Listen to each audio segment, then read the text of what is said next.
Ethiopia and Liberia are widely believed to be the only two African countries to have never been colonized. Their location, economic viability, and unity helped Ethiopia and Liberia avoid colonization.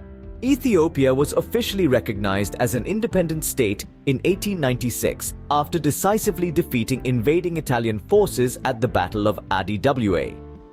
During its brief military occupation during World War II, Italy never established colonial control over Ethiopia.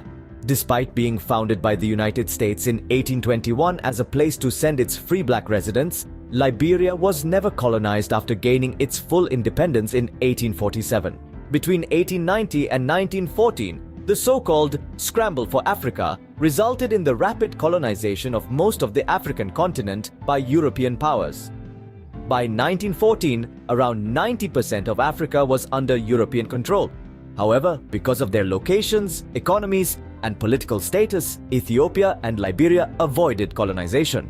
The process of colonization is the discovery, conquest, and settlement of one political body over another.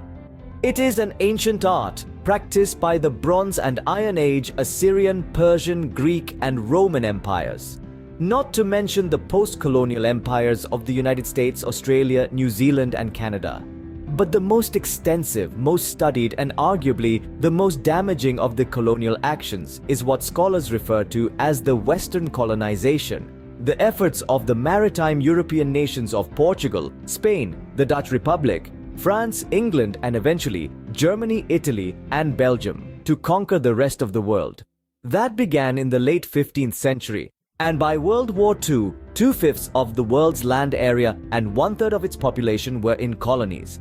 Another third of the world's territory had been colonized, but were now independent nations.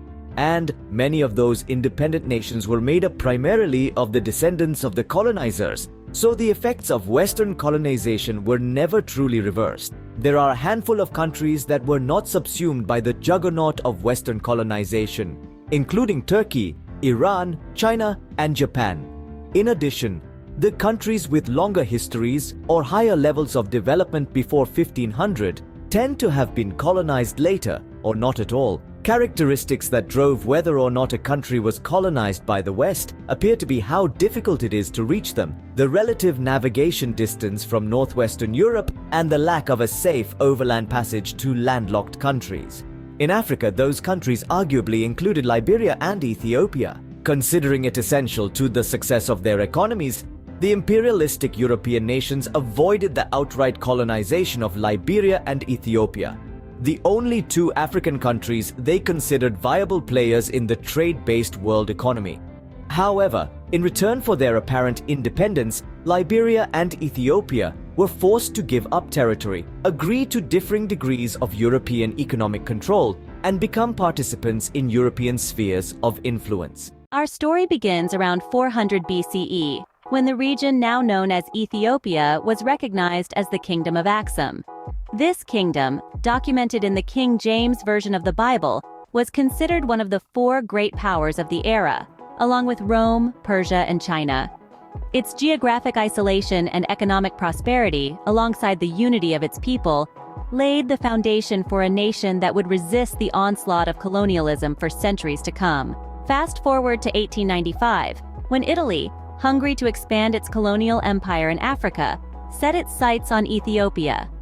This sparked the First Italo-Ethiopian War, which culminated in a resounding defeat for the Italian forces at the Battle of Adwa in March 1896. By October of the same year, Italy was forced to accept the Treaty of Addis Ababa, acknowledging Ethiopia's sovereignty and putting an end to the war. In 1935, Italian dictator Benito Mussolini, driven by a desire to restore his nation's lost prestige, ordered a second invasion.